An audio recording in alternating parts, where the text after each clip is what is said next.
halkan waa guriga Xamdi Maxamed Faarax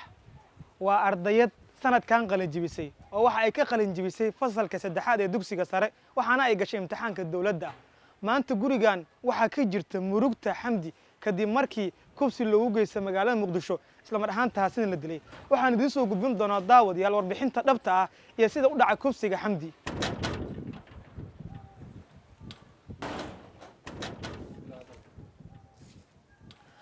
halkan daawadayaal waa halka sida dhabta ah nolosha Xamdi uga jiray qolkan waa qolka sida gaarka Xamdi ay nolosheeda ugu tacaamuli jirtay sariirtan waa sariirta Xamdi ay jiifin jirtay sidoo kale buwaagtan halkan yaalo waa qaar ka mid ah buwaagta wax ku baranaysay waana galaaska ugu dambeeyay ee dugsiga sare oo sanadkan Xamdi ay ka qalin jibisay waa Xamdi Maxamed Faarax ee gabadha la kufsaday buugan waa buug fiiskiisa waxaad u jeedaan in galaaska 12aad waxay ka mid ah Xamdi ardayda sanadkan qalin jibiyay oo galay imtixaanka dawladda sidoo kale boorsadan waa ku jiro dharka Xamdi oo waxa ay ahayd Xamdi nolosheeda meel ku kooban qolkan 10 sano muddo ku siman ayana ku sugan tahay magaalada Muqdisho waxaana loo sheegay daawadayaal inay kufsi u geystaan ugu yaraan 2 qof oo lagu eedeeyay kufsigaas haatan waxa u xiran ku dhawaad 6 qof sida ay noo sheegeen ehelka oo aan la hadalnay Xamdi Tahliil waa maamo soo korsatay Allah u naxariistay Xamdi Maxamed Faarax oo gurigan ku nooleed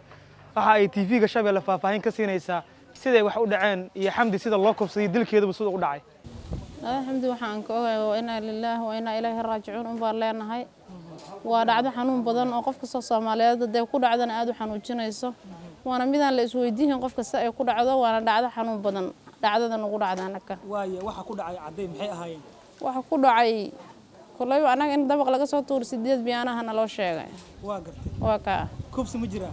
waa la kufsaday waana la soo riday sida naloo sheegay saasoo waxay ka tantay kulay anaga hadda meel aan ku ogeyn ma jirto inay gabar ama socoto ama meel aadan qofan ama ku ogeynay ama aan ku xisaabtamayna ma ahayn inay ayadeed dhar u soo dhaqaydo bay noo sheegtay jimca kastana ay aadi jirtay u soo dhaqay jirtay hadda anaga waxa geeyay hadda maanta ognahay meedna ma waraysan karno wixii dhacan ilaahay baa qaadi ku anaga waxba kama aan ogin mas'uuliyad waa ku haysay qof la soo korsaday akhlaaqan edeb la wax la baray lagu soo dadaal ilaa 10 sano in wax la soo barayo lagu soo dhibtoohayay oo ogtahay waaye waa da'da ama laatay kuwa xeerka waxbarashada dugsiga sare ay dhamaysaa jaamacada u diyaar gareynaysa hamiyad jaamacadeedina lahayd wallahi ilaahay baa qaadan ku aniga hadaan ogahay hal iyo labo wuxuu yahay waa soo qabsanayaa samaha rajadeena kulay waa 100% in ilaahay uu qof anaga waana la dulmiyay waana la dhibaatadina loo geysan in ilaahay noo soo ifiyo baan rajaynayna marnaba ma qabaani haysaa ay ku bixi jirtay gabar waa taa wax waa shukaansanaysa laakiin wax uu guriyeed ugu imaan baa shukaansan jiray waxaanaga inay meel aad aan ku ogeyn ma jirto waxaan la taaganahay Cabdiraxmaan Xuseen oo abti u ah Xamdi Maxamed Faarax Allah u naxariistay oo kufsi wadareed lagu geystay gudaha magaalada Muqdisho isla ahaantaasina la dilay ku soo dhawo TV-ga Shabeelle waxaadna kadib iga warantaa ilaa iyo hadda baarista la sameeyay booliiska iyo CID-da maxay la wadaageen waa ku dhawahay in la yaraajoon saakay ilaa xalay waxa ku jirnay arin aad u xanuun badan oo dhacday aad u xanuun badan gabar aan abtu u ahay inta la kufsaday kufsi wareed iyo dil loo sii geystay laamaha amniga oo la wadaagay xog gaar waxay noo sheegeen in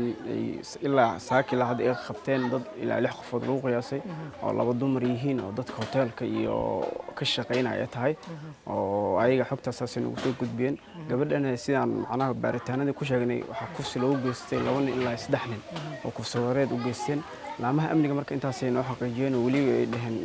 hordhac ahaan intaas ay noo siiyeen waa ka rajaynaynaa inay cadaaladda iyo ragga kufsigaas geystay inay cadaaladda keenaan oo dadka soo hordhigaan sida la sheegay daawadayaal dabaqan aan ag taaganahay waa dabaqa la tilmaamay in laga soo tuuray Xamdi Maxamed Faarax oo ah gabadha la kufsaday kadib dabaqa laga soo tuuray sida ay sheegeen booliiska Soomaaliya baaris ayaa haatan socoto Xamdi waxa ay ku nooleed xaafadda Raadeerka degmada Daynile ee gobolka Banaadir su'aalo dhowr ah ayaa wali ku gadaaman dhacdadan kufsiga la xiriiro Xamdi Allah u naxariistay maanta waxa lagu aasay xaafadda Raadeerka degmada Daynile ee gobolka Banaadir Maxamed Ali Maxamed TV-ga Shabeelle Muqdisho